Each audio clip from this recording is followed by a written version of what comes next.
Dalja Alič, po čigar zgodbi je Hana Slak, režiserka, posnela film, ki ste ga ravno gledali. Večer še enkrat. Po moje moramo kar direktno iti na pogovor in preskočiti vse fotografsko-dokumentarne stvari. Dalja, ta film, če se ne motim, si je videl 4. Kako je gledati? 5. Kako je svojo zgodbo, čeprav povedano na fiktiven način, gledati tokrat? Kaj vedno znova vidiš? Ti je lahko gledati, ali ti je vedno znova težje? Vsakokrat vidim več. Vsakokrat se čudim tej Hanini, bi rekel, umetnosti, kako iz knjige na platno prenesti tako zgodbo in vsakokrat me, bi rekel, močno pri srcu stisne. Ne verjem, kako je to znala krasno pofilmati, kako bi rekel, moj zgodbo. Konc julija 2010 sva s Hano prišla k tebi v Zagorje. Kakšne si imel občutke, preden sva vstopila v tvoje stanovanje? Midva sva se dobra 2 tedna pred tem srečala in spoznala v Srebrenici v povsem drugačnih okoliščinah. Nič ne bi mogel sam narediti, se pravi, vedno so dobri ljudje. Eden med tistim, ta iskrica, sedi od ti. To se pravi, 10.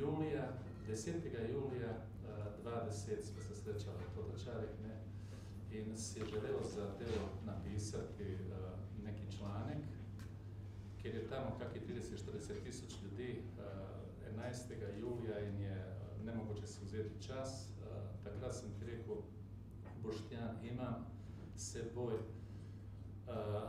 na ključ v USB-u, da imam kakih 80-100 listov, se ne spomnim točno, svoje neke zgodbe. Sem rekel, daj preberi, pa se drug dan bomo lažje pogovarjali. In okrog 11. ure zvečer na mobitelu preberem sporočilo od tebe. Pisalo je tako, berem tvoj tekst in jokam kot nikoli v življenju. To je bio neki prvi prisan, da ti zaupam kot človeku, da razumiješ moju zgodbu, moju tesnobu. Bio sam v tistem času apsolutno nezaupljiv, ker su me na več načina, bi rekel, izkoriščalo to moju tesnobu in moju, bi rekel, vse tisto, kar se je dogajalo okrog mene. In bio si prva oseba, ko sem začutil jaz to človeško iskrenost in vse zahvale, bi rekel, do tistega časa tebi neprijatelj. Čez 2 tedna sva s Hano skupaj prišla k tebi. Hana je nemudoma, če razumem, v bistvu vprašanje za Hano, slišala si za Mehmedarjevo zgodbo, sledila si dogajanjem v zvezi s Hudo jamo. Kaj je bil ključen trenutek, ko si vedela, da moraš posneti film? Jaz sem občutek, da imaš občutek, da moraš. Ja, jaz pravzaprav nisem sledila dogajanju v zvezi s Hudo jamo, to ni bilo nekaj, kar bi me blazno zanimalo. Nasprotno, pravzaprav, če bi se prej rekla, da sem se izogibala tej temi, kot večina ljudi se mi zdi. Se mi zdi, da je to nekaj, kar se tiče strokovnjakov, zgodovinarjev in ne sodi v dnevno časopise, ker straši otroke. Tako da, ko pa sem prebrala ta članek tvoj, z naslovom Usoda v delu, takrat, ker v bistvu, zakaj sem sploh prebrala ta članek, zato ker je ena tema, ki pa se me tiče in se me tiče že dolgo in še vedno in še kar naprej, je pač Srebrenica in to je bilo poročilo iz 15. obletnice genocida v Srebrenici in me je zanimalo kot tako. In potem v bistvu je me zelo, to je, mislim, zame je bilo tako, ko sem začela brati ta članek, sem vedela, kaj berem. Brala sem poročilo podoživetje nekoga, ki se je udeležil 15. obletnice pokopa in tako naprej in se pogovoril z nekaj preživelimi in iz tega bo napravil zgodbo, ki jo delno že poznam, ki je delno ne poznam, ki je zgodba, ki se me še vedno tiče in od katere se pač nikoli ne bom mogla povsem distancirati in sem pripravljena se izpostaviti temu. Ampak iz te zgodbe je kar naenkrat sta skočili vame še dve stvari. Ne. Skočila je zgodba o izbrisanih, ki takrat smo jo ravno začeli predelovati v resnici v javnosti in še ni bila, to je pač le 7 let nazaj, vmes se je marsikaj že zgodilo, ampak ta zgodba o izbrisanih se je že predelovala v javnosti na način, ki je bil tudi meni na nek način blizu, smo se soočali s tem in tako naprej, ampak mi je bilo neverjetno, kako zdaj, kaj ima pa ta zgodba zdaj o izbrisanih, kar naenkrat tlele započeti o zgodbi o Srebrenici in potem, ko je pa prišlo do tega dela, ko se je izkazalo, da je to tudi zgodba o izkopavanju in delih v Hudi jami, sem mi pisala, da to pa ne more biti res, ne. To pa sploh ne more biti res. In mislim, mene je takrat ta članek tako popolnoma pretresel, pretreslo me je, pretreslo me je to, da usoda enega človeka združuje nezdružljivo in da kako je možno, da se to nekomu zgodi, ne. Prav ta usoda, to me je pretreslo. Ampak to, kar me je pa se v resnici še veliko globje dotaknilo in ki je bila tista stvar, ki je bila ta imperativ, da se moram jaz osebno vplesti v to zgodbo, je bilo to, da sem jaz začutila v tem človeku neko, kljub vsemu temu neko neverjetno toplino in vero v ljudi in se mi je zdelo, da je on našel nek ključ, da drži v rokah nek ključ, ki ga rabim tudi jaz, ki ga rabimo mi vsi nujno, zato, da najdemo nek izhod iz te neke naše skupne teme in travme. In tako da v bistvu, v tem trenutku sem začutila, da pač bi morala jaz se vplesti v to zgodbo. In takrat sem napisala tebi, ki se nisva poznala, sporočilo na Facebook, da spoštovani gospod novinar, sem pripravila vaš članek, se me je zelo dotaknil. Zanima me, kaj mislite, pravzaprav se mi zdi, da bi bilo treba v tej zgodbi posneti igrani film. Pa sem mislila, saj se mi tako ne bo javil, ne. Ob 6. zjutraj je bil odgovor od Boštjana, ja, greva na kavo. Tako da pol sva šla na kavo, na kar sem že čez 2 tedna dejansko sedela pri Aličevih v dnevni sobi in sem lahko slišala vse to iz prve roke in spoznala tega človeka in moja prva fascinacija in moje spoštovanje in ta inspiracija ni nikoli popustila, tudi še do danes ne.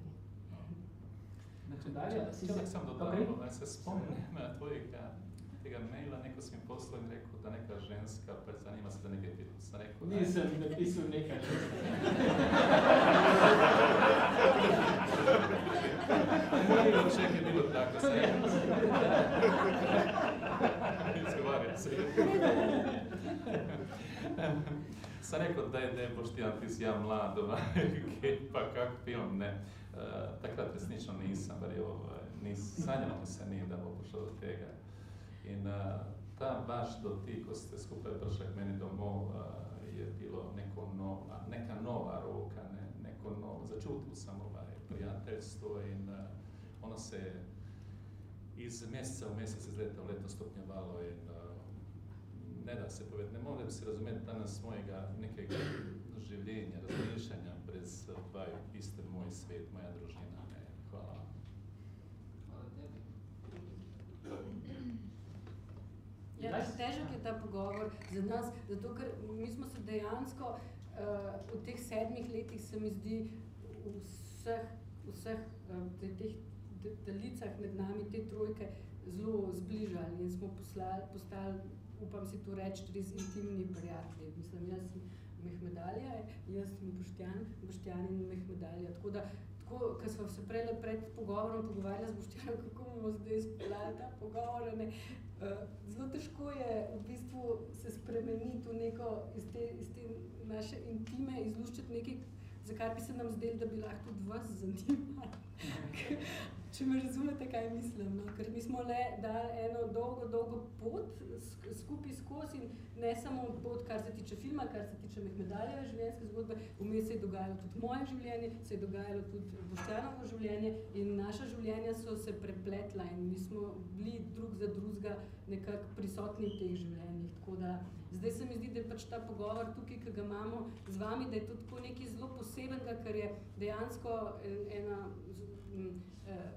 ni to ni noben konc, ne, ampak je vseeno neka refleksija enega časa, ki smo ga dali skozi. Tako da v bistvu bi bilo najbolj, da čim prej začnete spraševati ali pa komentirati, zato da dejansko se vsem blaži, še posebej pa nam. Tako da jaz bi vas zelo spodbudila k temu, ker sem prepričana, da vas, upam vsaj, da imate vsaj kakšno vprašanje, da vas kaj zanima, tako da, ja, vprašajte nas raščim. Ampak ne še takoj, ko moramo službo delati. Ok. Ja. Jaz sem za to, da bi takoj. Ok. Gospod? Milan Meden Ljubljana. Z Bogu sem zaupan v človeka, zato sem danes z vami drugič. In zato sem z vami, da sprejmem nazaj zaupanje, ki sem ga zgubil. Hvaležen sem vsem trem, gospodu Mehmedaliju, gospe Slak in gospodu Videmšku, da sem lahko bral vaše intervjuje in da sem sam sebe pripravil do tega, da v vsak način, ne da moram, ampak da bom v kratkem prebral obe knjigi, Nihče in Usoda. Hvala vam, zato sem danes z vami. Hvala. Nadalja, si bil v vseh teh letih sposoben kdaj popolnoma izstopati iz sebe in svojo zgodbo razumeti kot bralec, gledalec, sledilec. Se zavedaš, si se v kateremkoli trenutku zavedal, kak neverjeten presežek temne plati zgodovine se je sprehodil čez tvoje telo in duša? Pa ne morem, da skozi celo zgodbo to dogajanja, vsa neko to, vedno se vrnem na to mojo gluhonemo sestro, recimo. Enega razreda nema šole, zna se potpisati, ona danes živi 12 let sama, apsolutno sama, po mamini smrti. Ne. In vedno se, ko analiziram celo zadevu, to, kar so nam obrizgali na tej vasi, ta odgoj, bi rekel, to poštenje, to dostojanstvo, to ljubezen do sočloveka je neizbrisivo, je največja šola in ni doktorata, ni diplome, ko bi lahko bi rekel nadomesto to ljubezen, ker so v tistem času mojega otroštva, tako sem večkrat, knjigu bi mogla večina prebrati, da bi razumela tudi film, ne, v nekem smislu. Mi smo bili Titovi pioniri, Titovi neki otroci, gledali tako na svet zdravo, ne, v tistem času. Ne. In skozi moje odraščanje, takrat sem sam videl, da nekaj v tem sistemu prejšnjem, bi rekel, ni tako, kot se je kazalo. Ta moj brat pa sestra nikoli niso dobili enega dinarja, neke socialne pomoči.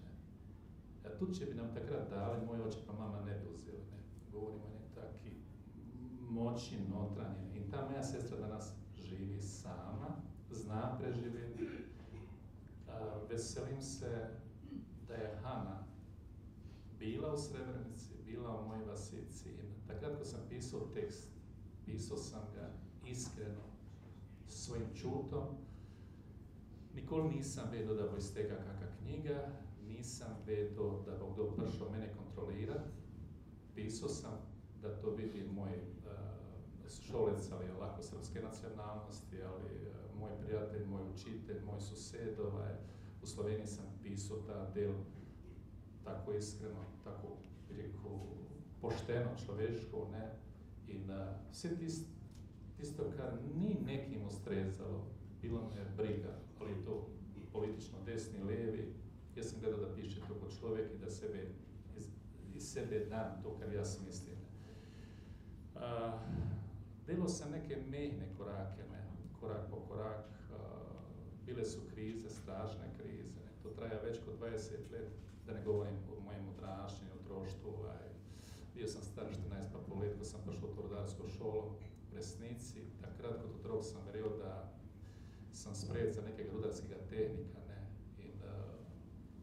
In ne bi vam zdaj tle imam na roki takrat ugraviran svojim 15 letom, da sam da bom neki tehnik, ne. In to, da se vrnem nazaj, da mi reče nekdo očetu, ne, poglej, ta tvoja propalica se vrne nazaj v tem smislu, ne, je to tako močno bilo.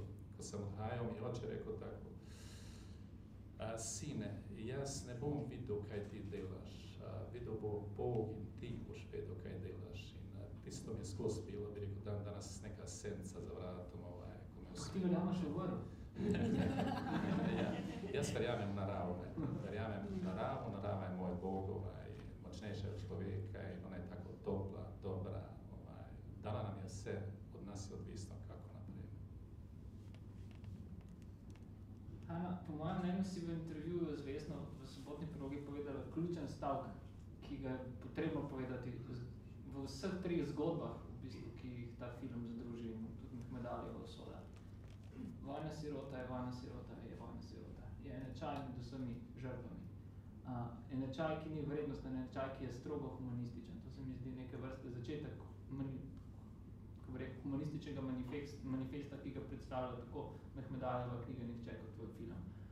Kako je mogoče vstopati v tvojem razmisleku v mehko tkivo družbe, kjer ni prepričevanja prepričanih, kar več ali manj s svojim delom žal počnemo praktično vsi. Jaz bom zdaj naredila isto, kot je naredil Mehmedalija in bom odgovorila nekaj čist drugega, kar si me vprašal. Vajen sem tega. In sicer, rada bi sem povedala eno zgodbo, ki jo nisem še nikoli povedala, sploh pa ne v javnost, nisem še ne povedala v družinskem krogu, pač mogoče smo si jo pripovedujemo v družinskem krogu. To je zgodba o moji babici, ki je zdaj že pokojna, je umrla pred enim letom. Moja babica je rojena leta 30 in je bila leta 42 stara 12 let pa pol. In oče moje babice, ne, pradedek Andrej, je bil nek nižji oficir v jugoslovanski vojski in je padel v začetku vojne v italijansko ujetništvo. In leta 42, ko je Italija kapitulirala, so ga spustili iz ujetništva in je prišel domov, glih to, da se je preoblekel in umil in malo najedel, na kar je šel z še drugimi fanti v partizane. In na poti v partizane, to so bili časi velikih premikov, ker pač italijanska vojska se je umikala, nemška vojska je zasedala ključne položaje in napredovala in tako naprej. In to so bili pač časi velikih premikov in te fantje so bili na poti v partizane in so se ustavili, da se spočijo na nekem hribu, kjer so imeli dober pregled nad cesto. Se pravi, videli se je dobro cesto, tam se je pa tudi dobro videli njih. In potem se je zgodil prelet nekih neverjetnih avionov, ne vem, kaj so bili, to družinska zgodba ne pripoveduje o tem, ampak bili so neki res hudi stroji, ne. Zdaj, ti fanti so bili čisto fascinirani, seveda vojaških avionov, ne vem, ali so bili bombniki, ali so bili lovci, karkoli, ta prelet je trajal kar nekaj časa.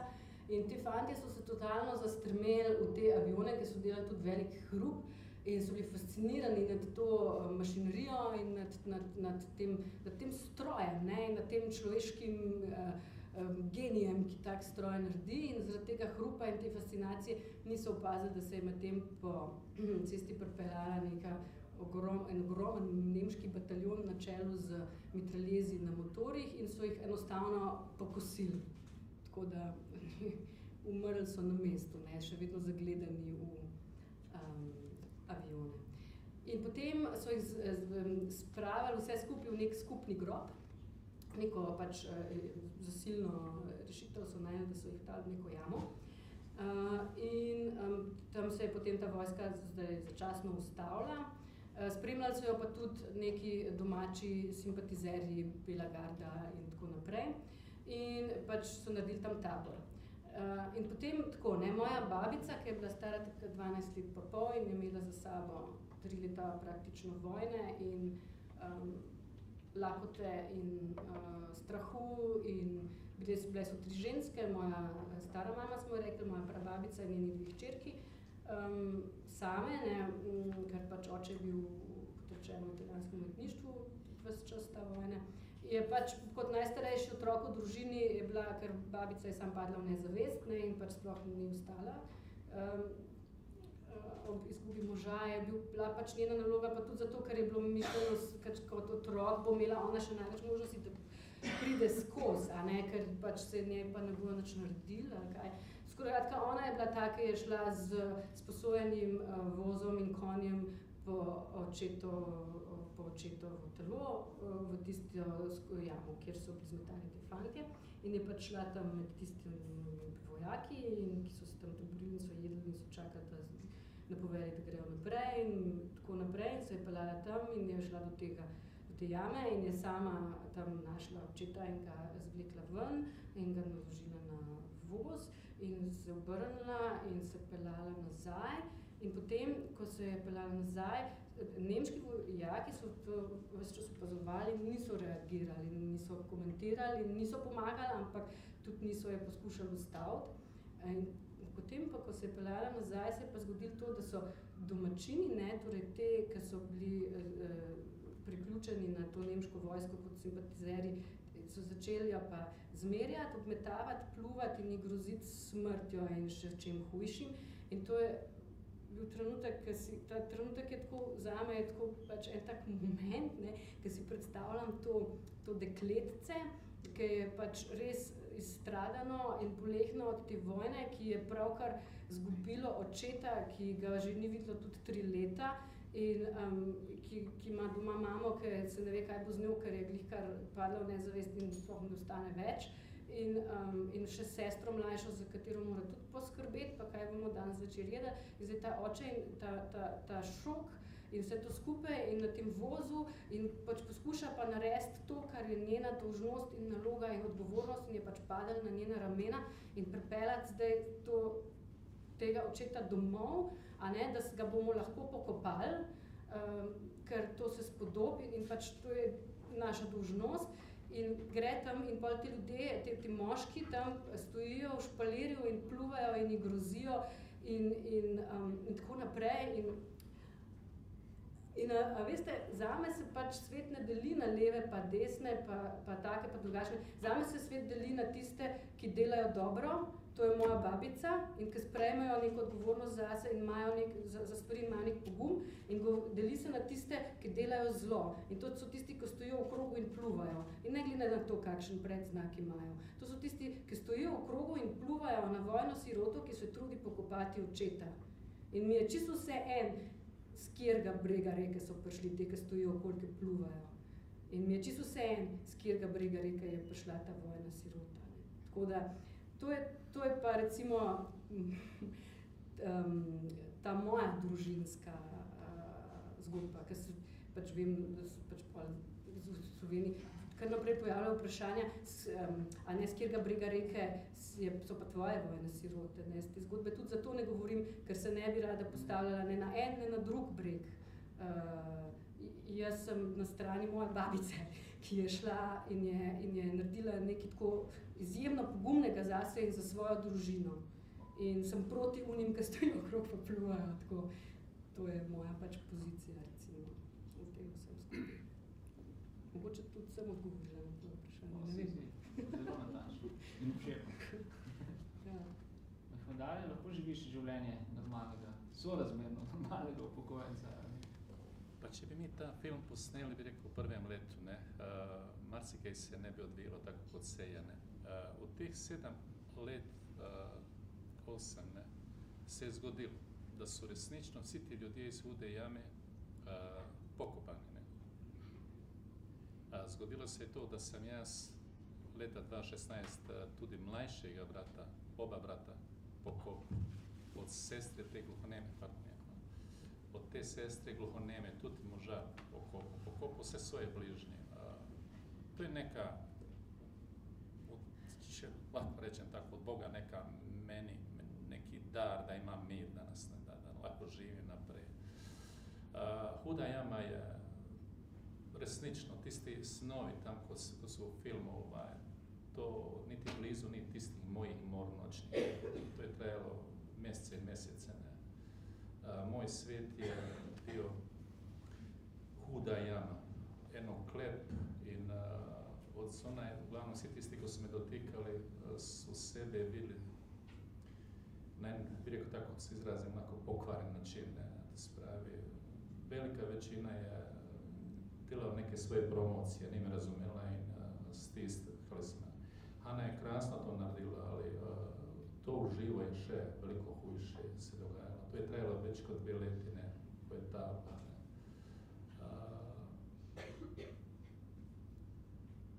Uglavnom danas bi rekel, da sam srećen, da smo uspjeli, ne. Naredili smo neki mali korak, naredili smo neku lučku smo vrgli, neku svetlobu smo vrgli, i da želim s tim filmom da je ljudje širi u tem smislu pozitivno, ne. Mislim da ta film preprosti te ljudi ko su navijači levih i desnih politikom. Mislim da je ta projekt do zdaj najboljša stvar ko združuje te preproste ljudi, ker vidim tisti, ko mi roko dajo, ne, so in levi in desni na sestrani. To se pravi, začutili su da je neki korak narejen u te smjeri, te sprave, ne, ko nas ovremenjuje, ne. Usporedno se dogajala Srebrenica, spravi 2 sveta, ne, i na obeh se za mene neko srećno se skupaj steklo in jaz predajam štafetu naprej, bi rekel, Hani in vsem vam, ko znate to bolje od mene opisati in oslikati in tako naprej. Mislim, da je to, kar Mehmedalija poskuša povedati, spet pa mogla te malo prevaja, je, da je on svojo nalogo upravil in da ga to osrečuje. To bi tudi jaz lahko zase rekla, pa verjetno tudi ti Boštjan, da v tej zgodbi mi trije smo svojo nalogo upravili in mislim, da vsak od nas to osrečuje. Bi pa sam tle popravila, torej niso vsi ljudje iz Hude jame pokopani. Pokopani so tistih tako imenovanih, kot jih imenujemo v filmu, ta vrhnjih 600, ne. To so tisti, ki jih je bilo najlažje prenesti z enega dela rudnika v drug del rudnika in potem jih je bilo tudi najlažje prenesti ven iz rudnika in pokopati v skupni grob.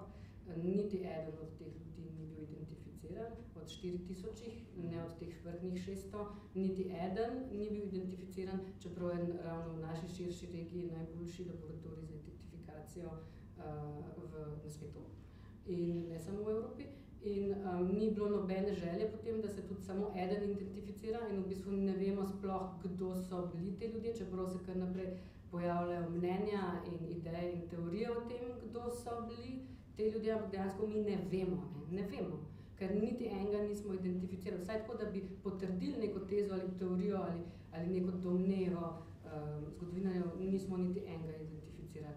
In od teh, torej pokopali smo jih pa 600 z mešanimi občutki, ostalih je pa še, zdaj, koliko jih je bilo, v tistem breznu se je računalo glede na prostornino brezna, naj bi jih bilo nekje med 3 in 4 tisoč, dobro, minus 600, tam računamo, da jih je vsaj 2000 še tam, ne, ki še vedno ne pokopani, ker oni niso pokopani, ti ljudje.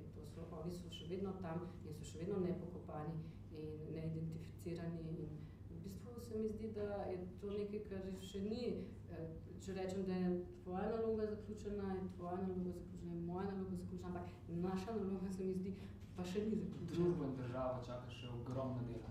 To sem želel povedati. To se pravi, čutim, da sam svoje poslanstvo kot preprost človek, kot navadni smrtnik opravil do konca. Ne. Drugi so na vrsti in naj država, bi rekel, in vsi tisti zgodovinari in stroka opravi svoje na nivoju in bo. Ja, na vrsti, jaz mislim, je stroka. Stroka pa je na vrsti samo, če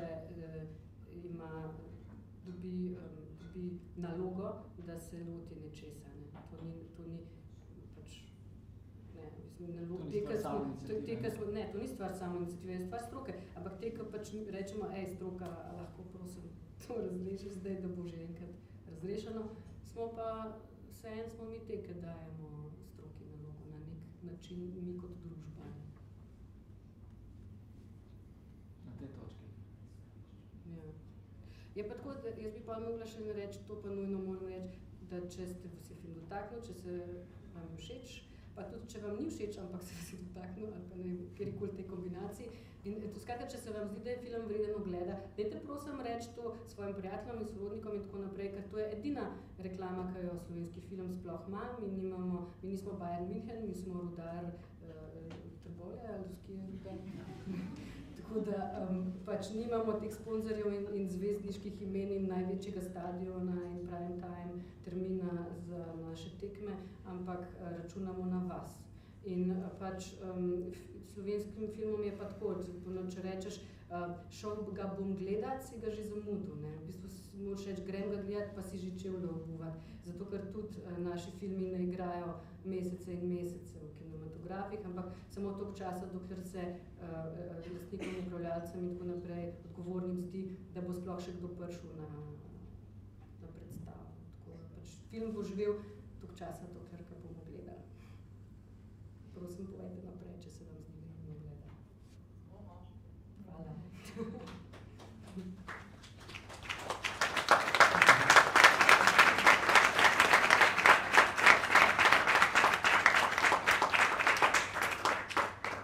In prosim naplavim z vprašanje in mnenje.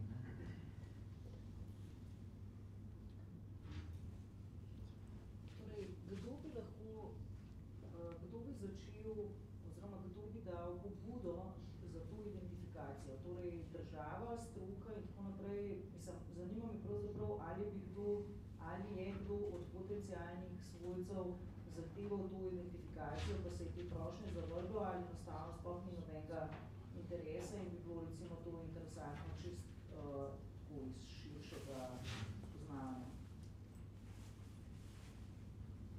Jaz ne vem, ne vem, če je kdo, ali je kdo zahteval ali ne identifikacijo, tega ne vem.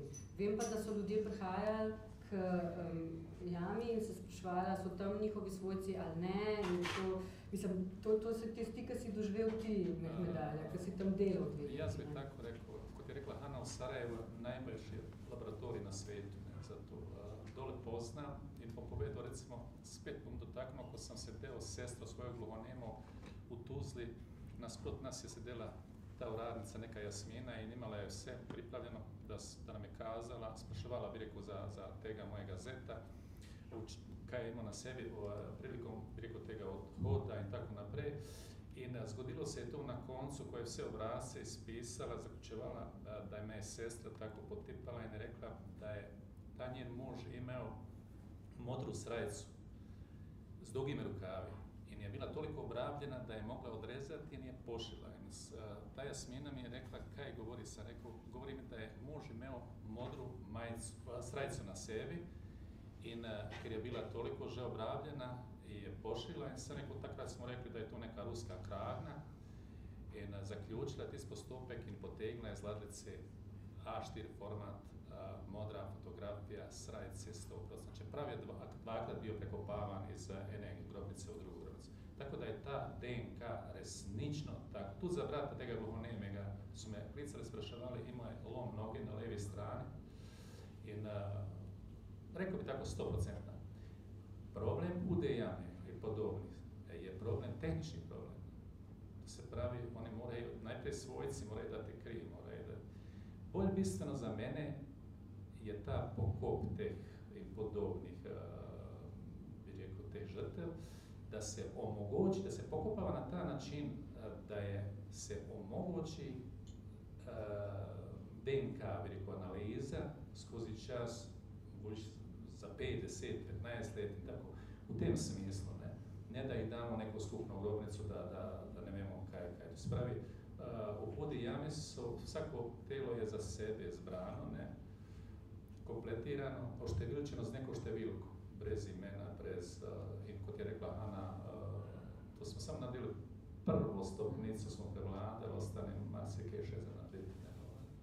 Zdaj, če lahko samo večkrat prevedem to, kar lahko razberemo iz te Mehmedalijeve zgodbe o srajci z ruskim ovratnikom, je, da pač impuls je, seveda mora obstajati v družbi nek interes za to identifikacijo. Veste, ker ljudje, zdaj verjetno Mehmedalija, tvoja sestra ne bi šla parlament pa zahteva identifikacijo. A ne? To so, mislim, pač, na nek način, zdi se mi pa tudi, identifikacija je seveda pomembna za svojce, ampak gledaj, pomembna je tudi za nas, zato da bomo lahko končno, ker je toliko se govori o tem, kdo je tam not, pa kakšni, da so zločinci, pa da so si zaslužili, pa da bi jih mogli še enkrat, pa ne, vse razviti. Ampak mi sploh ne vemo, mi govorimo, da sploh ne vemo, kdo so te ljudje. In se mi zdi, da zaradi vsega tega, kar se skozi vali in prevaljuje in zaradi našega zgodovinopisja, da je pač bi bilo za nas pomembno, da bi vsaj za en del, da bi vsaj malo sondirali, a ne, kdo, ne vem, da bi recimo sondirali, ne vem, na ključnih 100, recimo, ne, da bi vsaj malo dobili eno sliko o tem, kdo so te ljudje. Da bi zaradi naše zgodovine nekako in zaradi tega, da vemo, kakšen je naš pravilen odnos zdaj do tega vsega. Mislim, ali pa, da se lahko vsaj odločimo, meni se zdi, da so to zločinci in so se zaslužili, pa meni se zdi, da pa kljub temu bi mogli to pa to. In ta debata je možna šele od trenutka, ko vemo, kdo so bili ti ljudje. Mi pa imamo poln te debate, vemo pa sploh ne, kdo so. To se meni zdi tako zelo absurdno. Če lahko dodam, to se pravi, resnično v Hudi jami. V prvi fazi je najdeno cirka 500 v nekem horizontalnem prostoru. Bili su naloženi od 6 do 8 vrste na drugem. Vsi su bili slečeni do konca in njihova muskulatura je ostala ohranjena u tem prostoru. Takrat se je plasiralo na neku javnost, ne, da su to neki ustaši, da su to vojaki, tako naprej. Moja borba je bila da dokažem da nisu samo vojaki. In resnično sam, ko je prišla prilika, ko sam imao tu možnost da pridem šo 2 ure prej u službu in se spustu u to brezno. Ne. 3 metra na glubini s desne strani, odvisno zdaj kako se obrnem, sam najdu pramen las. Bio sam prepričan 100% da su tamo smetani ljudi. Ne. In ta druga faza je bila nama najtežja. Par bliži neki moji sudjelovci koji se ne zovu pobjedniku, sam je prosio da to poslikam, da mi pomagaju, smo hodili u Celja, u arhiv. Su prostori koše koje je nemoguće še otkopati, jer je to živo blato zasulo po 700 metrov naprej, su hodnik i tako naprej. Ali isto brezno je bilo kakvih 100 metrov bliže od tiste skupine ljudi koje je najdeno horizontálne. Takrat se je zgodilo nekaj drugega.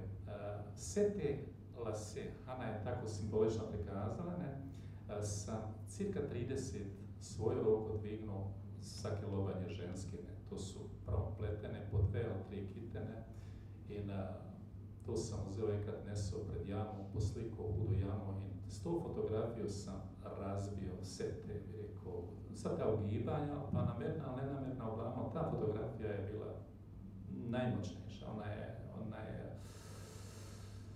ona je sve povedala u tistim časom.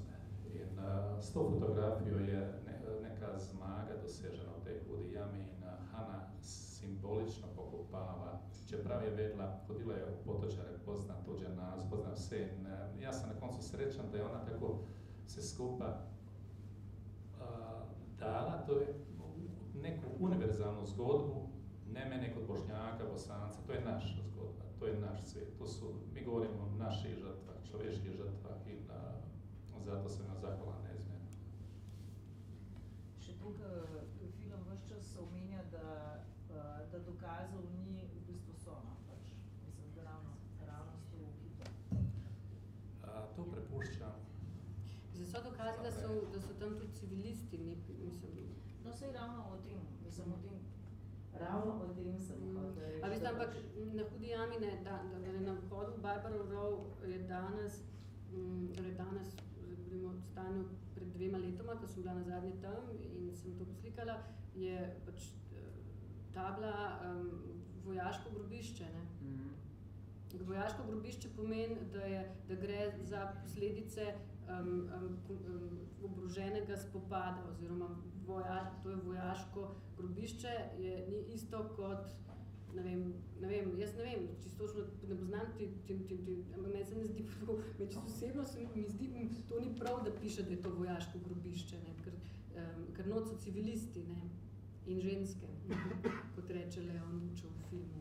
In 72 let kasneje se mi zdi etično absolutno neprimerno sploh razpravljati, ali gre za civiliste ali gre za ljudi. Ja. Ja. In to je ključno sporočilo tako Mehmedalijeve knjige kot Haninga filma. Ja. Če razpravljamo o tem, potem ne moremo več razpravljati o ničemer.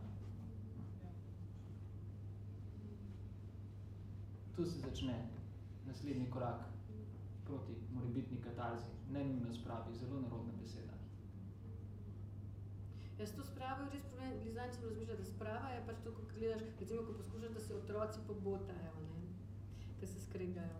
Se mi zdi, da pač to pobotanje, ne, v otrocih, ne, da se pobotanje se zgodi vsakmu, ni nekaj, kar se zgodi med njima, ampak se vsakmu posebej zgodi, torej, on mora se najprej pobotati s sabo, ne, ta pač en otrok in drug, in potem, ko se sabo pobota, sta se ona v bistvu že pobotala.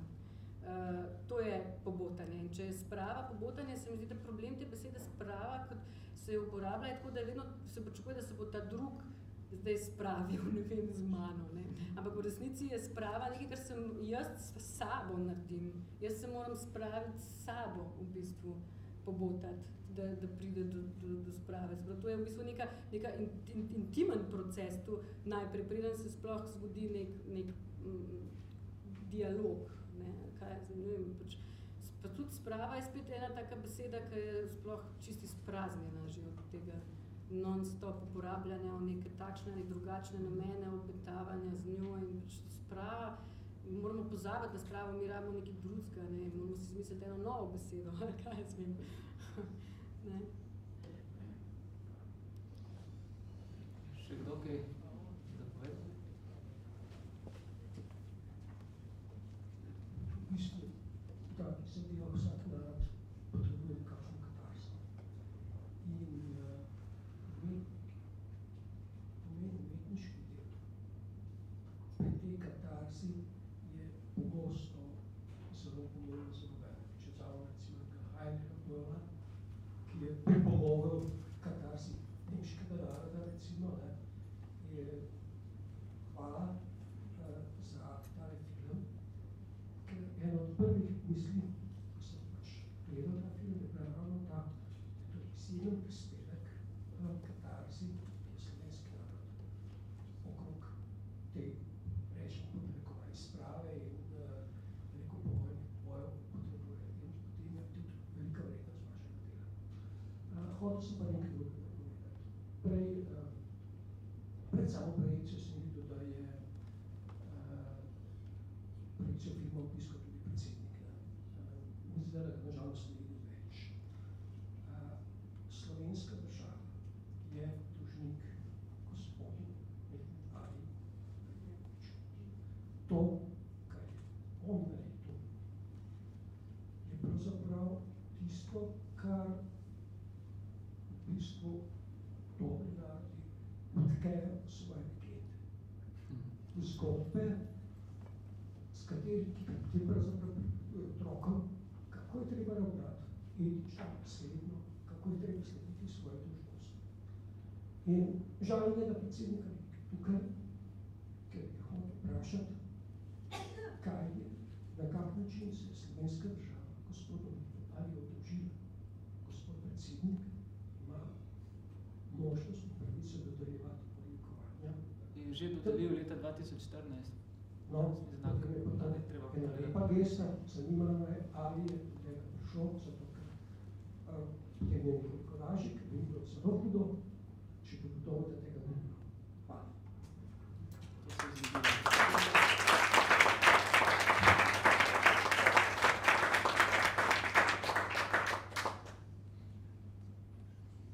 Še kdo?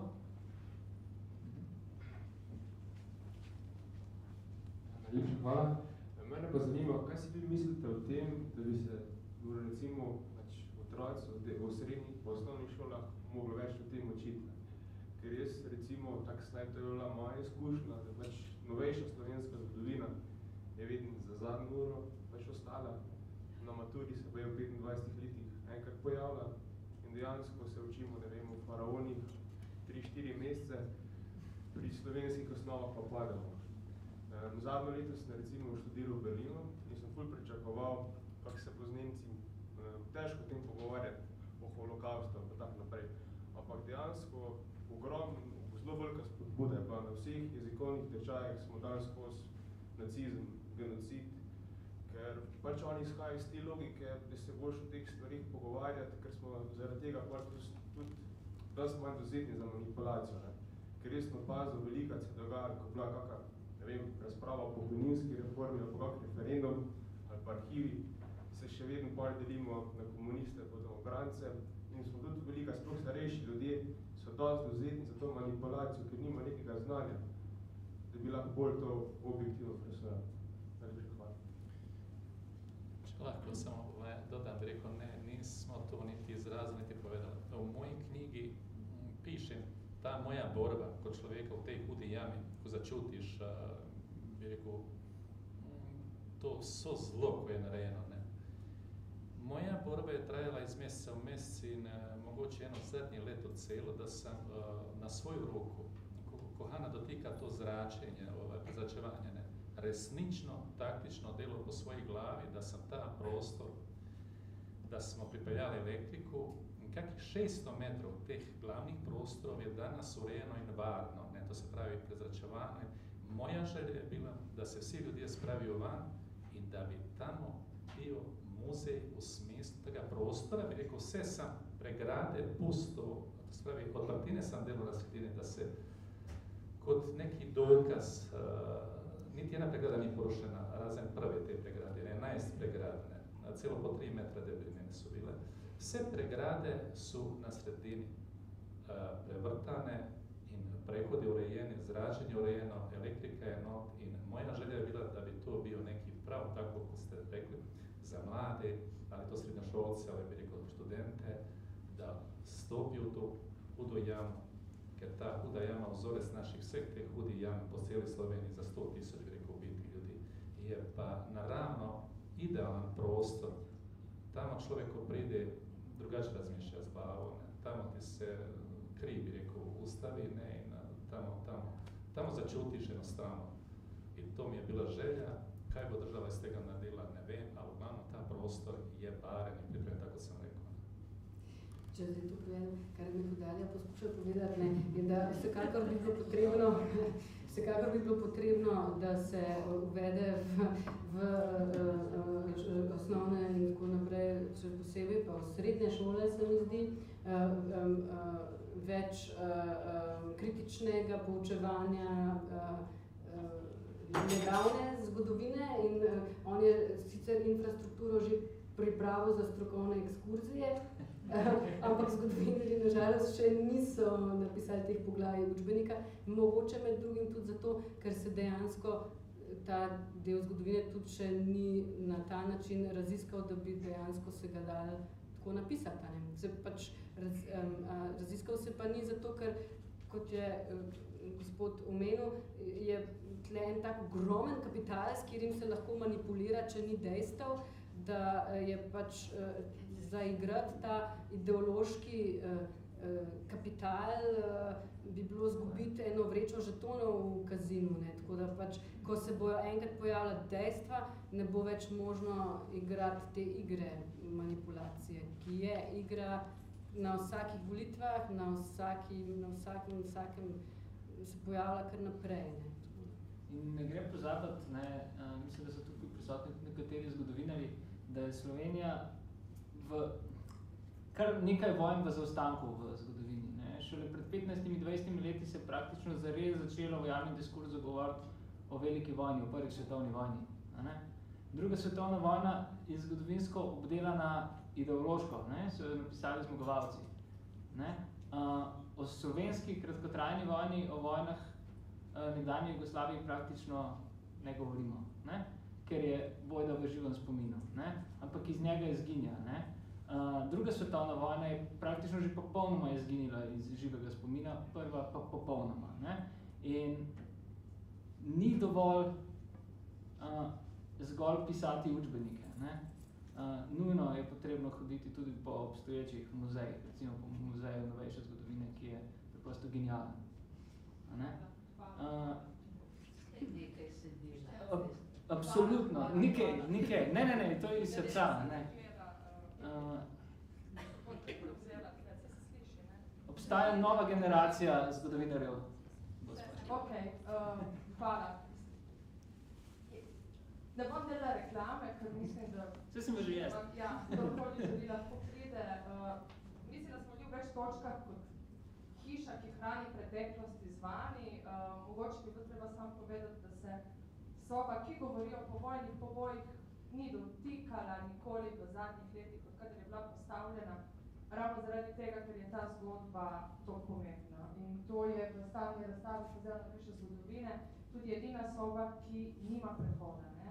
To je soba, ki je pač slepa soba, v smislu vse ostale sobe krožijo. In mislim, da je tudi v tem ena simbolika, ki želi tudi, da ostane. Smo tudi inštitucija, ne edina, ker zaenkrat se pač Ministrstvo za kulturo menilo, da bomo 3 inštitucije, ki v skladu z novim zakonom o povojnih grobiščih te ostanke tudi pobira, govorim o predmetih, govorim o hranjenih predmetov.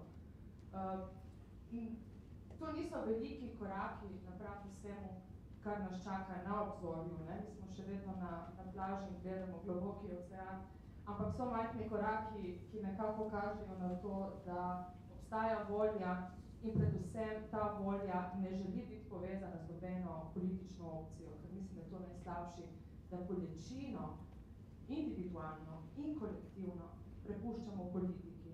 In zato smo tudi sami odgovorni, da jo prepuščamo. Ker mislim, da je največja, če jaz recimo razumem spravo, zame je sprava, ko razumem bolečino drugega. In v mojem primeru, glede na to, da sem človek meje, je bilo predvsem spoznati bolečino tistega na drugi strani meje. Tako sem spoznala lahko tudi, iz kakšnih zgodb izhaja moja identiteta. In dodala bi zraven, da tlele se ne bi ozirala samo na spravo od 72 let nazaj, ne, moramo vsi pogledati v oči tudi o dogodkih izpred o letu 90-91 in v odnosu, ki ga je ta država imela do prebivalcev, ki so se sem selili iz drugih jugoslovanskih republik in na kakšen način se je soočala z drugimi v prostoru in se še vedno. Pozivi nekaterih strank, ki so bili direktorje slovensko identiteto, je bil zame zelo žaljiv. In je žaljiv za našo družbo in je žaljiv za mlade generacije, ki jih želimo vzgojiti. Tako da, mislim, pomembno se mi zdi pa te sam dodam to, da v našem muzeju so te zadeve, se želimo o tem govoriti, več razstav je že o tem govorilo, vsekakor se pa strinjam, da je tukaj res veliko dela še na poti. In se vam zahvaljujem in predvsem mislim, da se zahvaljujem tudi za ta film, ki smo me danes videli, ki je bil izjemen, tako da hvala vsem tem. In globoko naprej v delo, ne, mislim, da niste še nič zaključili, tako da imate še veliko stvari za povedati. Hvala za napih.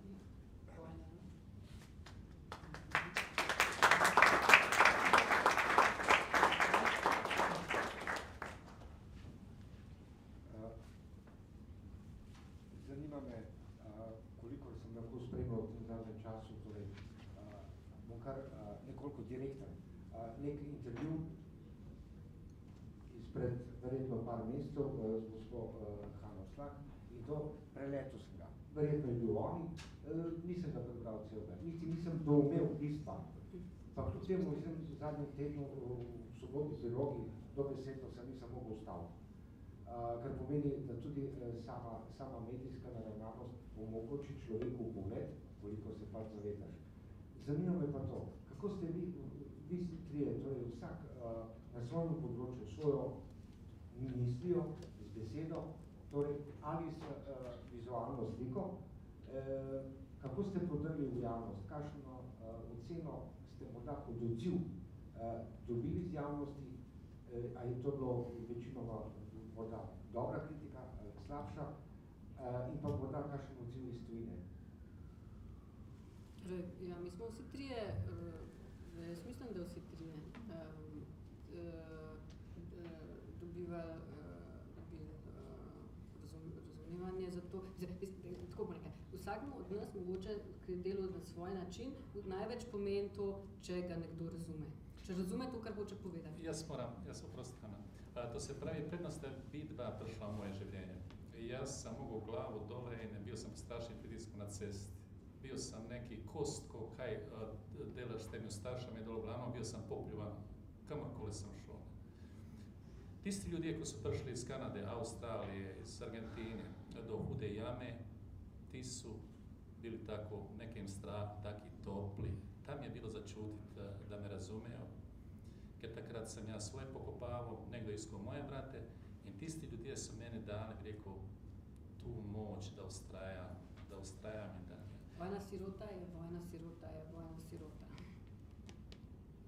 No, mislim, hočem pa reči, bili so torej te ljudje, ki so, to nam je zelo veliko pomenili, če nas je kdo slišal po razumu, ne, mislim, da za Mehmedalijo so bila to midva, pa verjetno ne samo midva, za Boštjana sem bila to jaz, pa verjetno ne samo jaz, za knjigo so bili to ljudje, ki so knjigo prebrali, pa so slišali tako kot je. Pozdravko Duša. Ja, Pozdravko Duša, ki se jo je odločil izdati, potem, ko smo pač 2 leti slišali za vseh koncev tega, ne bo noben bral, se to nobenega ne zanima. Pa tako naprej, torej vedno so se zgodili te ljudje, ki so slišali in razumeli, koliko je pomembna ta zgodba, ker pač ni, jaz tako tudi glede filma ne počutim, da je to nek moj film in sem jaz zdaj ful počaščena, če se nekomu zdi dober, ne. In to je samo, jaz se res počutim, da samo pač vdajam naprej, a ne, da jaz sem sam en člen in to, kar me osrečuje, je, če nekdo reče, to moram pa prijeti, ne, pa da tudi naprej. Tako da, to je to, kar je, recimo, pozitivno. Hkrati pa seveda smo vsi trije, tako kot je zdaj Mehmedalija povedal, tudi se je dogajalo tebi in tudi se je dogajalo meni, smo naleteli tudi na seveda zelo negativne odzive in negativno, ampak s tem se človek niti ne obada, je pa takrat, kad nekdo nečesa ne razume. In ne razume zato, ker je, vsaj v mojem primeru je večinoma tako zaslepljen z neko ideološko opcijo, ki je pač ne dovoli pogleda, ampak je kot nekakšna mrena, ne, in potem si rečeš, ta ne bo prej, okej, naslednji. Tako da v bistvu to je nekaj, s čemer ne zgubljaš časa.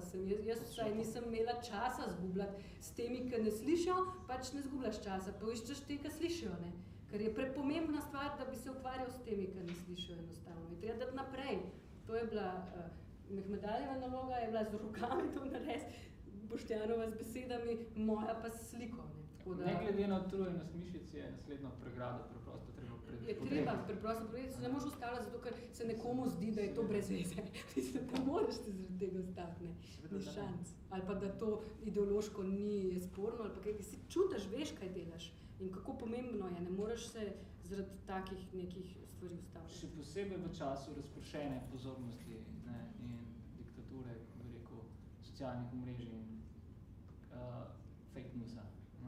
Je treba pri tako močnih zgodbah vztrajati ni do konca, ne glede na vse šume, negativizem in vse prisotni balast, ki ga je treba klestiti z jeklenimi rokami, ves čas.